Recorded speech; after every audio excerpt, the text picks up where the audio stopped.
stay cool sekali ya. Tapi it's okay, keren banget. Tapi ini dia. Di game yang kedua, Aul, menurut Aul draft yang seperti apa nih? Lebih condong ke arah mana menurut Aul? Nih, 3 hero frontline dari Onyx harusnya bisa lebih sustain. Dan kita bisa lihat nanti harusnya early aggression yang akan dilakukan dengan adanya grok yang dimiliki oleh dari Aran. Oke, tapi ini bisa cukup menjadi sebuah masalah untuk tim RRQ. Kita tahu gimana permainan funny dari seorang Kairi. Tapi di R2 Plane sana ternyata invasi yang dilakukan oleh tim RRQ. Di sandwich dari seorang Calvin Winata. T-Boy is coming. Mencoba untuk melakukan defensif, membantu cewek untuk melakukan clear satu wave pertama. Kandangin banget ya, Finnya benar-benar agresif banget pasti dengan potensi dari sosok Hilda. Tapi dengan adanya bala bantuan pula yang dilakukan oleh Push. Dan ini Jauhead pertama kali yang muncul di M4. Ya akhirnya setelah beberapa hari kita melihat bagaimana M4 ini berlaga, berjalan. Dan akhirnya ada satu sosok hero Jauhead yang sudah lama sekali tidak kita lihat. Dan untuk sekarang cukup melawan. Cukup memberikan tekanan di early game agar nantinya tidak ada pergerakan cepat bagi teman-teman RRQ Hoshi untuk melakukan invasi kepada cewek. Yap, dan apalagi dari Spark Missile yang sudah ditambahkan juga ya dari segi damage-nya. Jadi cicilan juga terhadap tubuh dari Finn udah mulai berasa pastinya. Walaupun ini notabene adalah Keyboy dengan satu MF Avaris yang pastinya dengan build sustain, build defense. Ini damage aja kerasa ya. Ya, buat sekarang yang penting flickernya bisa cepat untuk digunakan. Dan di satu sisi lainnya yang penting cewek bisa farming. Mungkin itu yang dipikirkan sama Keyboy. Karena untuk sekarang mau bagaimanapun Kairi ini benar-benar coba untuk melakukan sebuah invasi walaupun belum ada target yang bisa dia temukan. Dan bahkan kalau Kairi sekalipun akan coba untuk menabrak seorang Albert, itu akan jadi benturan cukup berbahaya. Dan shot terblok diambilkan oleh tim RRQ Hoshi. Berkuat by Infinix di arah jungle dari tim Onyx Esports yang bahkan belum ke altar membuat seorang Clay berhasil dengan satu poinnya. Dan ditambah ada yang sadar nggak? Finn bikin Warrior Boots tapi dia pilih Dire Hit. Apakah Finn nanti akan membuat ke arah satu buah Malefic Roar agar nanti bisa menimbulkan damage yang lebih besar? Wow. Kalau aku bilang itu adalah rencana jahat. Rencana jahat, iya benar-benar rencana jahat. Oke, dan ini juga akan menjadi rencana untuk RRQ di mana Turtle slain by UBS Gold berhasil untuk diamankan. Sejauh ini First Blood dan Turtle menjadi sebuah keunggulan pula yang akan diamankan dan item-itemnya belum ada sepatu. Ini masih menjadi template wield untuk sosok marksman satu sama lain dan Swift Crossbow sudah selesai di tangan Skylar. Iya, dan ditambah teman-teman bisa langsung melihat detailnya bahwa untuk saat ini ada invasi ke arah jungle dan Kairi masih mampu untuk survive dari serangan di early game yang dibawakan oleh RRQ Hoshi. Sehingga untuk saat ini pun kayaknya belum ada pergerakan-pergerakan yang begitu beresiko. Baik dari Onyx dan juga RRQ. Hanya saja Kairi kehilangan orange buff-nya. Dan Skylar beresiko terancam di sini. Oke, dihindari dengan ada satu buah flicker pula. Dan Steel Cable masih belum bisa menjangkau sesosok Skylar di arah top lane yang 7. Walaupun di sana ada dua rekannya dari Onyx yang mencoba untuk langsung saja backup. Tapi gak mau terlalu greedy, gak mau terlalu gegabah. Bermain hati-hati dan sekarang ada keramaian. Oke, bakal ada coba tabrak game yang menyebutkan seorang cewek. Bakal coba dipaksa. All in akan coba dilakukan dan bahkan di dive in oleh seorang Albert. Diselamatkan oleh Deden from Bogor. Kimo akan menjadi korban kedua. Deden from Bogor save the day. Berhasil mengcopy pergerakan seorang Sans dan ini dia ketika Profesor tadi nanya di saat draft. Oji pilih yang mana? Antara Grok atau seorang Paramis? Of course Paramis dengan 3 picknya karena RRQ Hoshi bermain dengan template tabrak gamingnya. Lihat Albert gak kenal takut. Kairi bakal dikasih cepat coba dikumpang begitu saja. Dan nantinya Aul di menit 5 ke atas inilah jawaban atas dire hit seorang Finn. Yes, dan Kairi juga cukup sulit ya dengan adanya pergerakan di mana Purple Buff selalu di-engage sekarang rame banget walaupun Boots dengan one charge kali ini dan bahkan cewek berhasil mendapatkan Skylar. Ada satu ejector ke arah belakang, Finn berhasil untuk dihilangkan 2 player dari RRQ menjadi satu kompensasi dari Albert. Bahkan cuma mengejar dari Kairi, tapi Kairi hadir juga R7 ketinggalan sendirian dan menjadi player ketiga dari RRQ Hoshi yang berhasil untuk dihilangkan. Tapi lihat ceweknya tetap tertinggal oleh seorang Terisla dan ini menjadi sebuah bencana untuk seorang container Onyx Esports. Sedangkan Skylar dia belum ditumbangin, dia nggak butuh dapat poin kill, dia cuma butuh waktu untuk farming. Dan sedangkan dari tim RRQ Hoshi, mereka sudah mengungguli dengan 1200 gold. Permainan yang cukup berbeda dari RRQ adalah mereka tidak membuat seorang Albert menjadi seorang untung utamanya mereka. Tapi mereka membuat seorang Albert menjadi tembok utamanya bahkan. Jujur ini poin kill yang bagus banget menuju kepada seorang cewek karena mau bagaimanapun dia tidak bisa farming 2 lane dan Skylar bahkan bisa dibilang sebuah misplay. Karena Skylar menghindari satu buah ejector dan Turtle akan mendapatkan satu buah kompensasi tanpa adanya trade di area top lane. Gimana Aul? Wow, itu benar-benar spesial di-create banget ya. Bahkan backup-nya di mana Turtle tetap bisa diamankan oleh RRQ. Ini benar-benar banget pastinya. Dan sekarang bahkan Onyx dalam keadaan tertinggal dari segi goldnya 1.700 yang diunggulkan. Dan bahkan dengan pembawaan dari sesosok Faramis, sejauh ini belum ada team fight compact yang dibawakan oleh Onyx. Ya, benar banget. Dan bahkan Complexity-nya juga berbeda sih. Kayak di game yang pertama kan kita melihat ada beberapa hero yang emang langsung bisa lockdown. Betul. Buat sekarang tuh skill shotnya terlalu banyak. Ada penalty zone, ada wild charge juga. Jadi mau nggak mau harus diarahkan dan menurutku ya responsif dari para pemain diperlukan sekali untuk di game kali ini. Karena kalau misalkan mereka responnya agak sedikit terlambat atau telat, antara Suns atau Clay bisa dibilang nanti akan terlambat untuk membuka salah satu altarnya dan itu yang akan menjadi malapetaka. free hit di arah full plate Skylar. Sekali ini benar-benar kaya total. Dapetin turret, platingan, dapatkan invasi jungle dan serang Kyrie. Akan coba dihantam oleh para pemain dari tim Arkeoshi. Finn mencoba untuk menginvasi, mencoba untuk melakukan zoning out. Dapatkan Albert ke depan untuk membalas Steven. Dibantu dengan bergabung Dede Promo dan membuat orang Kyrie gak bisa bertindak. Karena Mani tanpa Patoba bagaikan tanpa kamu tak akan berdaya, lemas dengkulnya tak bisa bergerak Aul. Tapi ternyata di arah top lane cewek berhasil untuk bertahan pula walaupun ada satu pergerakan dari Clay dengan Arcane Shade dan Shadow Strike mengeksekusi cewek di arah top lane. Satu tukar satu, tapi outer turret yang begitu mahal pastinya di arah tengah bakal coba untuk dicicil sedikit demi sedikit oleh teman-teman RRQ. Di atas menit 5, rencana jahatnya telah berhasil. Dire Hit is Dire Hit aktif. yang benar-benar udah aktif sekarang dan akan mengancam tentunya bagaimana pergerakan dari teman-teman tim Onyx Esports. Finn bahkan sudah selesai dengan Blade Armor. Itu bisa dibilang item pertamanya. Jadi cewek benar-benar ditekan sekali agar tidak bisa farming dua lane. Skenario yang tadi di game pertama dibawakan oleh Skylar seperti tidak akan berada di tangan cewek juga.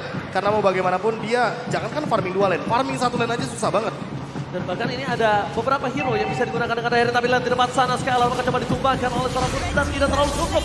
Kyrie is coming, langsung diketok, gak pakai banyak basa-basi. Dia gak melihat apapun yang terjadi. Jika di depan para pemain dari tim RRQ memukul mundur. Dan kalau misalnya tidak ada Hilda, ada satu buah Digi juga. Digi Dire Hit. Ada Digi Dire Hit, Kadita Dire Hit. Selena Dire Hit. Dan itu adalah hero-hero yang bisa digunakan dengan Dire Hit dan punya rencana jahat di arah lane. Rencana jahat. Freeze buff purple again dilakukan oleh tim RRQ.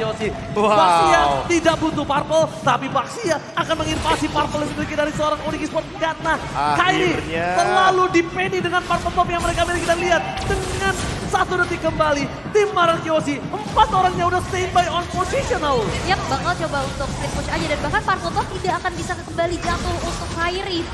One shot defensif tidak bisa gitu mempertahankan dan hanya ada satu alter turret yang menjadi kompensasi di arah atas. Dan akhirnya aku melihat ini dari tim Indonesia loh. Iya. Yang melakukan skenario seperti ini. Tabrakan seperti yang akan terjadi lagi. Dan bahkan Clay langsung menggunakan flickernya untuk menyelamatkan seorang Finn. Mundur ke arah belakang. Kyrie gak punya purple buff, lumpuh tak berdaya para pemain tim RRQ. 5.000 gold difference. Onyx Esports, Kyrie cuma bisa melakukan split push. Itu the best thing yang dia bisa lakukan sekarang. Dan bahkan Kyrie mencoba untuk masuk ke dalam busnya aja. Dia gak berani. Albert mau di instant pick off, mau di cutthroat, mau digesek sampai kabelnya rusak jadi nirkabel. Gak bisa. Jadi wireless ya. Iya. Tapi perbedaan 3 level menurut aku ini udah terlalu jauh pula. Apalagi seorang assassin ini adalah hero yang butuh banget advantage di early.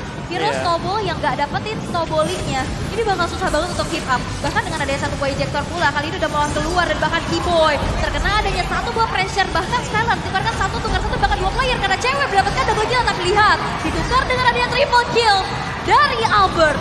Gila triple kill by Infinix, di dive in asal-asalan, ditabrak gaming, bahkan dengan Skylar ditumbangin, RRQ gak mengendorkan sama sekali tim fight yang dia miliki. Dan bahkan ini agak cukup berbeda ketika RRQ biasanya dengan 3 player dan mereka tidak mau engage di arah core-nya. Tapi dengan untung 5.000 gold, gak ada dilepasin kesempatan nafas di Iya, yang pertama 5.000 gold, yang kedua adalah karena tank jungler, jadi akan lebih kuat sekali bagi Albert dan makin cepat ketika menimbulkan sebuah efek true damage kepada sosok Lord yang begitu tebal di depan sana. Dan untuk sekarang purple buff-nya mungkin akan diamankan oleh Kyrie karena mau bagaimanapun perbandingan dari waktu di area Lord menuju ke area purple buff agak sedikit lama. Tapi nggak masalah, buat Albert yang penting adalah Kyrie tidak bisa memberikan serangan agar nantinya teman-teman dari RRQ bisa fokus untuk langsung melakukan sebuah engage terhadap turret yang begitu mahal. Oke, akhirnya Kyrie bisa mendapatkan purple buff-nya ya. Di menit yang ke-9, walaupun pastinya dengan adanya player ke-6, Lord yang belum in-hand secara muncul, tapi lihat Derto Flame masih mencoba untuk mempertahankan satu timber turret, tapi tidak bisa karena lihat damage yang diberikan oleh Skylar. Apalagi dia bawa satu aksi penjagaan yang begitu luar biasa dari Finn.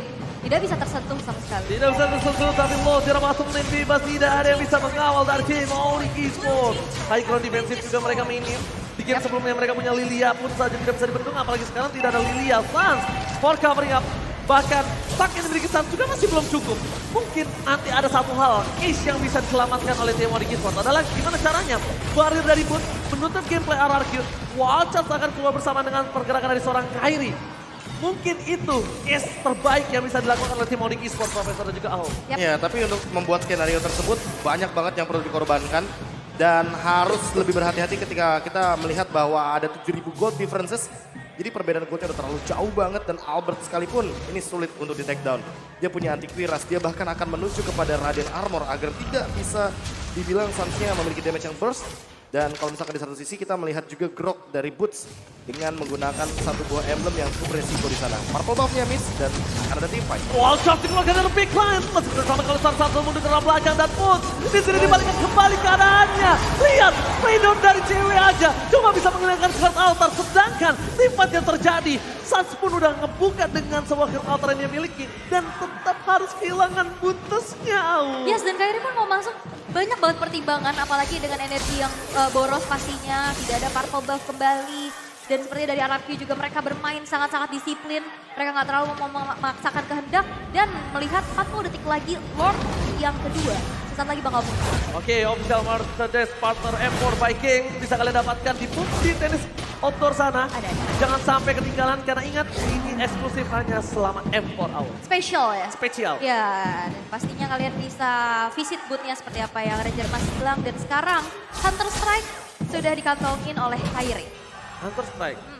Lebih memilih ke arah damage atau defense kalau Owl sendiri ketika Fanny-nya berada di dalam kondisi seperti ini? Butuh damage sih. Butuh damage ya, maupun defense Stun juga. ya? Apalagi kalaupun defense juga dari segi atribut yang sudah dimiliki oleh teman-teman RRQ dengan 9.000 gold unggul, gak cukup. Gak cukup sama sekali. Malah menurutku yang tidak boleh dilakukan oleh Onyx adalah jangan memunculkan Sans-nya dalam team fight. Agar klaimnya tidak bisa mengambil satu buah Cloud Altar, sehingga nanti RRQ tidak memiliki Cloud Altar dalam team fight. Berarti pre-match, pre-fight-nya ya? Iya, pre-fight-nya. Bukan pas fight ya? Iya. Berarti pre-fight sampai fight itu terjadi, tidak ada seorang Sasabi Sans terdeteksi. Mundur ke arah belakang, R7 versus everybody in the top kali ini. Mencoba untuk bertahan, tapi flicker yang diberikan untuk mundur ke arah belakang. Tandanya, cara bottom lane nanti AO, team fight-nya tidak dibuka R7. Yang harus sudah diperhatikan Onyx, akan ada satu buah claim yang bisa membuka ini.